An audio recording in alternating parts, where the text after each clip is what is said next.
Okay, so by now you should be able to know how to georeference a data layer that by inserting XY coordinates manually. So the second part of this practical is also still on the topic of georeferencing, but we are going to use another source of data layer that has a spatial reference, that has already have a spatial reference, whether it has been georeferenced or whatnot, but it has a spatial reference. So we use our drone photo that is missing spatial reference. We register it to another data layer, whether it's a map, satellite image, or aerial photo that has spatial reference. Okay, so the second part of this exercise is we're going to use two layers. One that has no reference system, which is FSSA2. Let's insert that in a table of content. And you see here, similar to FSSA1, it says missing spatial reference, cannot be projected. Yes, okay. So this is the data that we need to georeference. So now let's insert UMS2. Okay, so UMS2 has a spatial reference already, and it follows the geographic coordinate. I hope by now you are able to differentiate or understand what's the difference between geographic coordinate system and projected coordinate system. So as you can see here, it's GCS means it's geographic coordinate system. Okay, and we need to set the data frame property to match the coordinate of our choice. But I do not want to use geographic coordinate system in the second prac. I want you all to transform or project this UMS2, okay, into another layer that has a new coordinate system, okay, a projected one, not a geographic coordinate system. How do we do that? Okay, we've done that in the previous prac where you use the data management tool and whatnot. The easier way to find a tool, but you need to be familiar with what tool you want, is to use this search and type here project and search. Okay, and so all the keywords that has the word project will come up. All the tools, okay, that has the keyword project will come up. So you need to read one by one which is the suitable tool to be used in this raster projection. But since I already know which one, so I'll make it easy for you all. Choose this one, project raster. So click on it once, and the pop-up window will show, and this is a project raster. So which raster do we want to project? It's the UMS2. Let's just drag it in. Okay, so UMS2 currently has this coordinate system. So where do we want to put our new UMS layer? Okay, you have to browse it to the folder, okay, of practical 4. I'm gonna just name it UMS3 so that I know which layer to use. Output coordinate system. Okay, so I have to find the coordinate system that I want. We're going to use the one that we are most familiar with, the UTM for Malaysia, and we're going to use Timbalai Zone 50N. Okay, choose this one. So the new layer, which is will be called UMS3, will have this projected coordinate system that we chose. So click on OK and wait for a while for this processing to occur, to finish. Okay, so look at here, this means it's still processing. So once the projection has completed, you can see there's a box here saying, giving you a green tick saying, okay, this is completed and it's successful. Okay, project raster is successful. So now we have the UMS3 layer in our table of contents. So I'm going to use this as a source for our control points for georeferencing. Okay, I'm going to remove UMS2 from this table of content. Remove. I'm going to close this one. And as you see here, there's UMS3 here. And it comes with 3 other files. So just don't remove these 3 other files. If you would like to copy this layer into another folder, you have to bring all these files together. Okay. So now what should we do? You have to match the data frame properties to the layer, to the coordinate system of your choice. Again, this time it's a different coordinate system. Okay, currently this is the GCS 1984. I don't want that one, so what should I do? I can either go back to the projected coordinate system and look for this Timbalai, but I know this layer is using Timbalai, so I'm gonna click on Timbalai's UMS3, click apply, and okay. Okay, so just zoom back to layer. Okay, but okay, I'm gonna put FSSA2 on top so it's easier. Okay, as you can see, when I want to see both layers together on screen, it's not possible. It's if I want to see each layer individually, I would have to right click, zoom to layer there. But if I uncheck this box, UMS3 is not visible. So what should we do so to make them visible? ArcMap could not place these images together because one of it doesn't have a spatial reference, so it doesn't know where FSSA2 layer is in terms of its location. Okay, so what we can do is that tell georeferencing. Okay, this is the tool. Remember how to add the georeferencing tool? Go back to toolbars, make sure this georeferencing is checked. Okay, I'm gonna tell georeferencing I want both of these images to be shown together. So we click fit to display. So if you uncheck this box, okay, UMS is still not present, so you have to play around. Okay, so what you need to do is something like this: UMS, zoom to layer, and then FSSA, georeferencing, fit to display. Now you can see that if I uncheck the top layer, I can see the bottom one.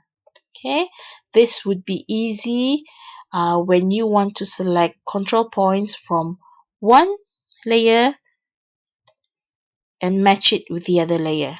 Okay, this is why we need to do fit to display. Okay, and remember which layer do we want to georef? We choose FSSA2. Okay, UMS has already, the UMS layer here has a spatial reference, so we don't want to mix up between these 2 layers. The one that we want to georef has to appear here. Okay, so remember, jangan salah pilih. Okay, make sure it's the layer without the spatial reference, which is FSSA. UMS sudah ada. Okay, FSSA belum ada.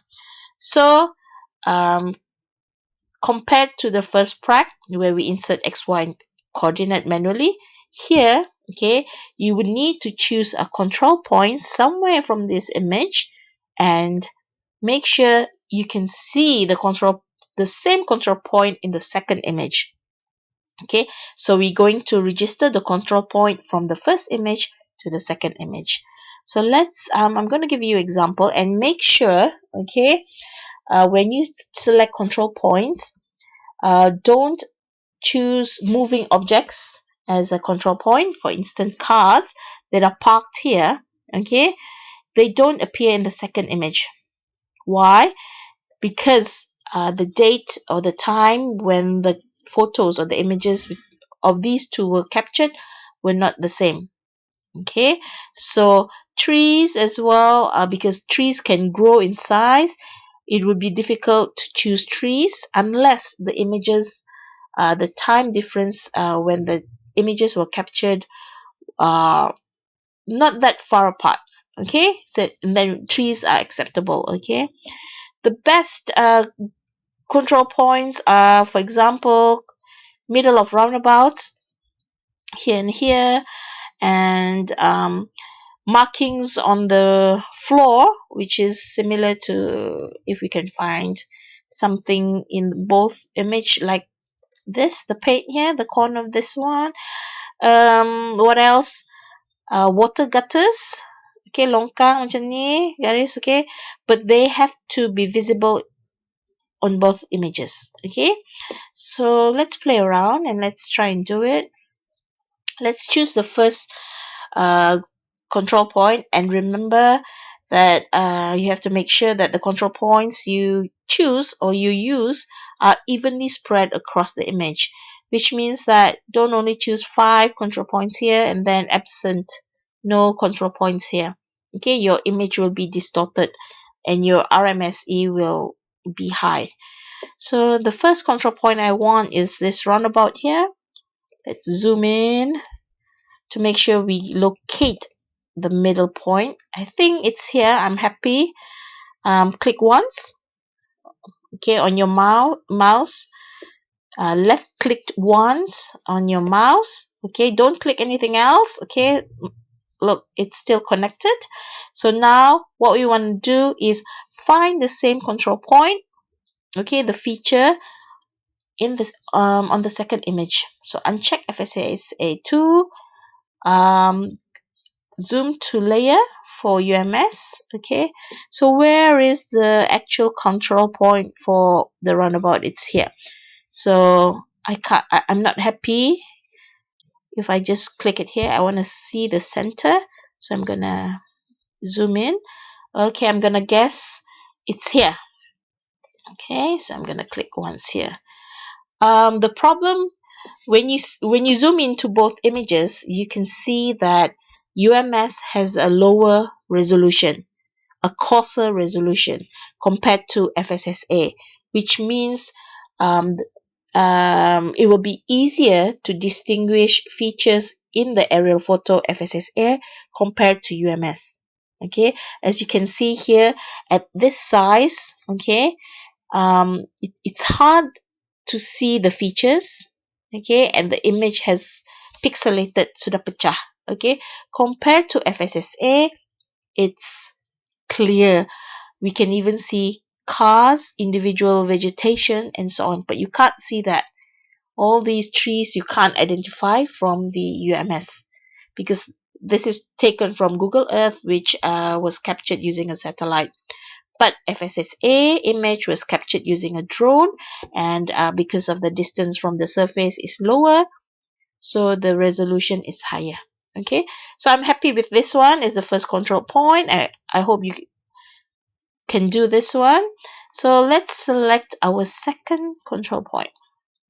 Okay, where should we select our second control point? So I think I'm happy to use this second roundabout as a second control point. Okay, so now similar method, click on add control point tool, find the middle,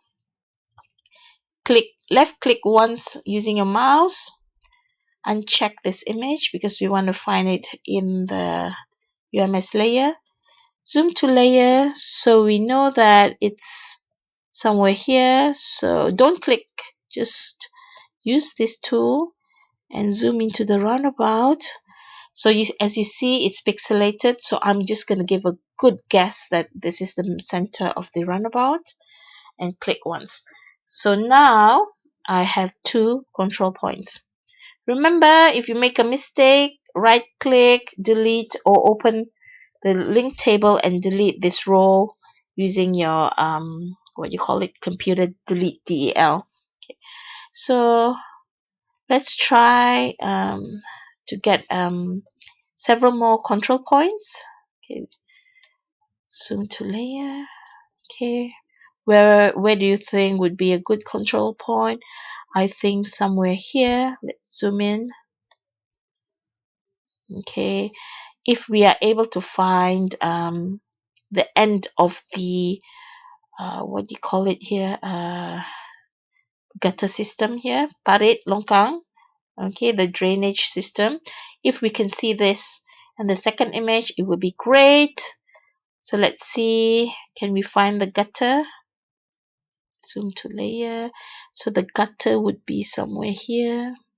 Okay, and I'm thinking my best guess is this is one of the gutters, and this is also one of the gutters. So let's go back to FSSA2. If we can see this one clearly, then we'll choose this as a control point. So this is the gutter. Okay, the what you call it, the drainage, the corner of the drainage system here.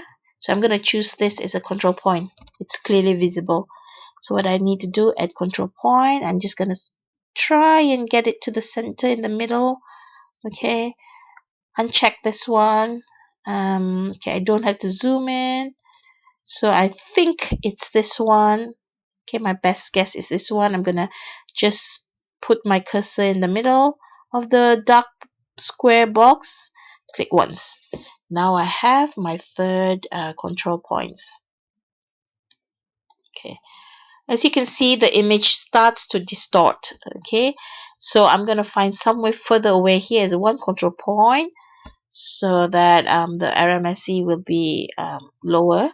Okay, where can I think there should be a drainage. Okay, see, there's a drainage system here, a similar corner or edge of the. Okay, so it's this one. Okay, so let's try to find this particular feature in our second image, UMS. So can we find it? So as you can see, it takes a bit of work, okay, compared to adding X and Y. But it's still, I think, it minimizes errors, human errors, this second method, okay, during referencing. Okay, I'm happy. I think this is the same feature as what I've seen from the FSSA aerial photo. Okay, I'm going to use that.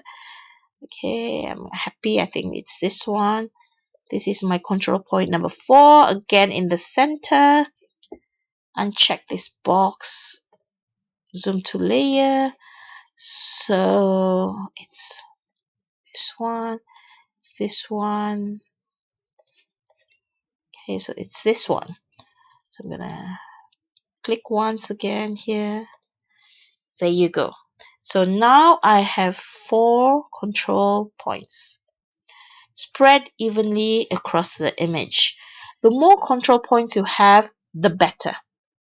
Okay, your georeferencing will be, which means the more more accuracy you can achieve.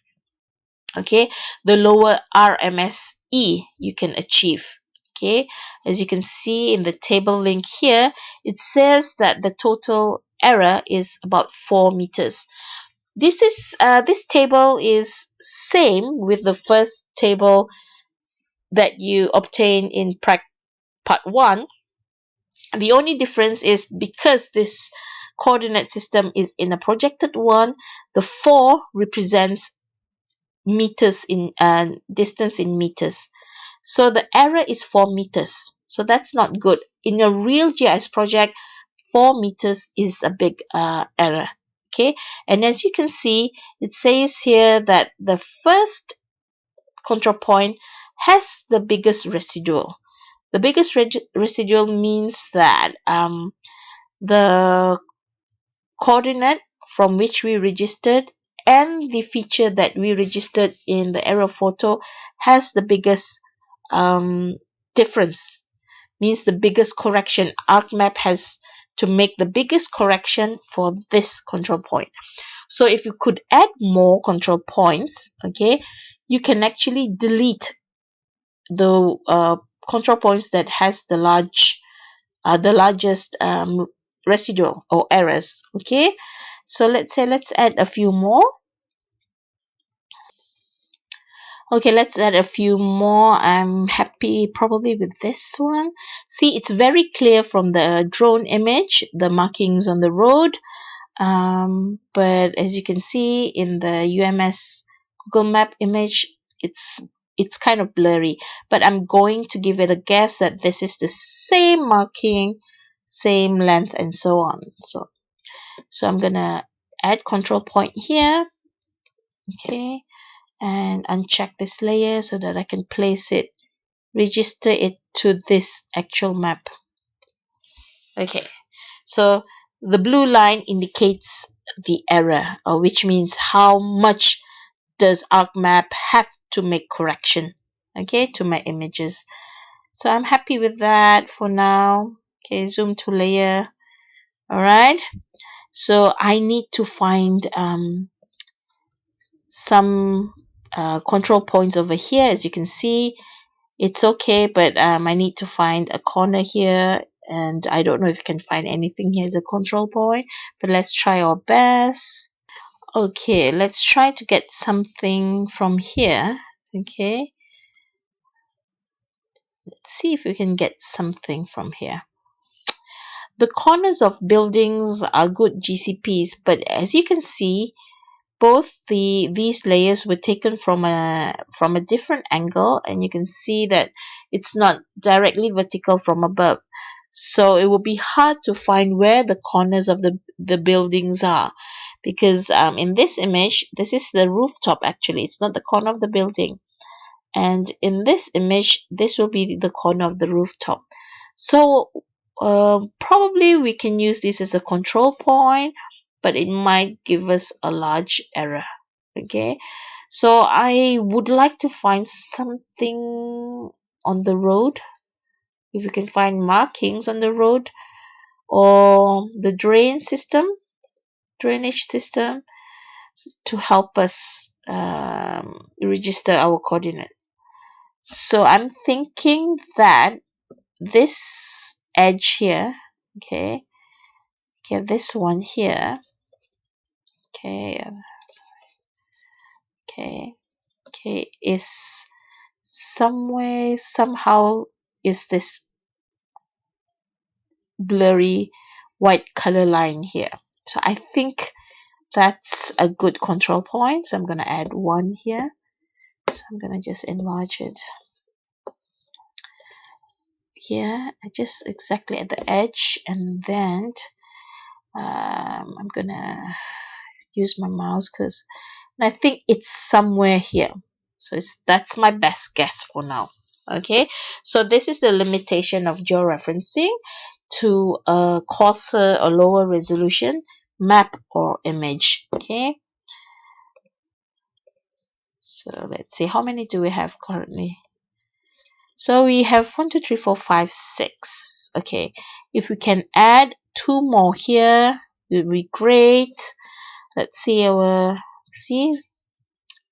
now ground control. The control point number 1 is no more the point that has the largest error or residual. Point number 4 has the largest residual. Okay, so I'll try and add one more if this can be decreased, the error. Okay, the lower the error, the better. This is 4 meters in error. It's not good. Okay, so I'm going to try and add another control point, see if this works better.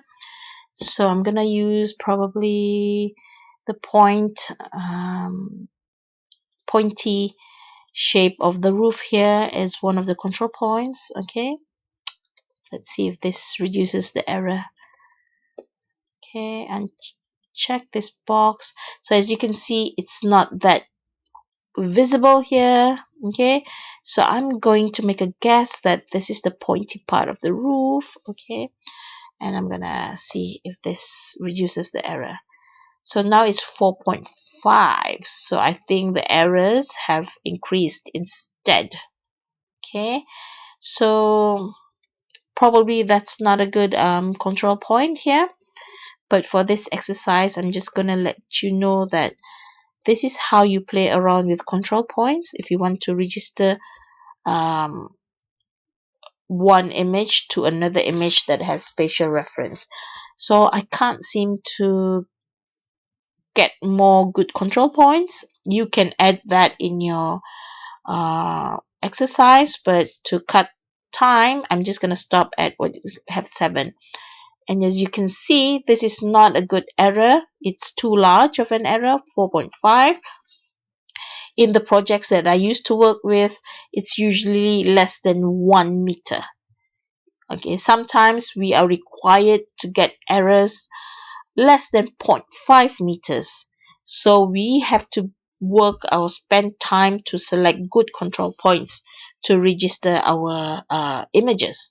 But for this exercise, it's okay.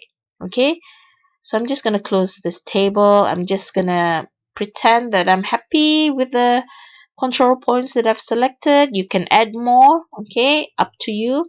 But I'm going to show you that this is enough for now, and we're going to do the transformation. Okay, so we're going to rectify. Once we're happy with the control points, we're going to rectify, and similar to what we did in the first prac, okay, we're going to change this to bilinear. And then because this is a continuous data, remember, okay, and let's change this. Browse it to our folder, this folder, click on once, okay, add, and this is where we change the name. So I'm gonna give it a name, FSSA2 Georef. Let's see, sometimes if the name is too long, ArcMap will reject it, and so you have to rename it. Format, okay, there are many format here. I'm gonna just leave it as TIFF, okay, and click save. Okay,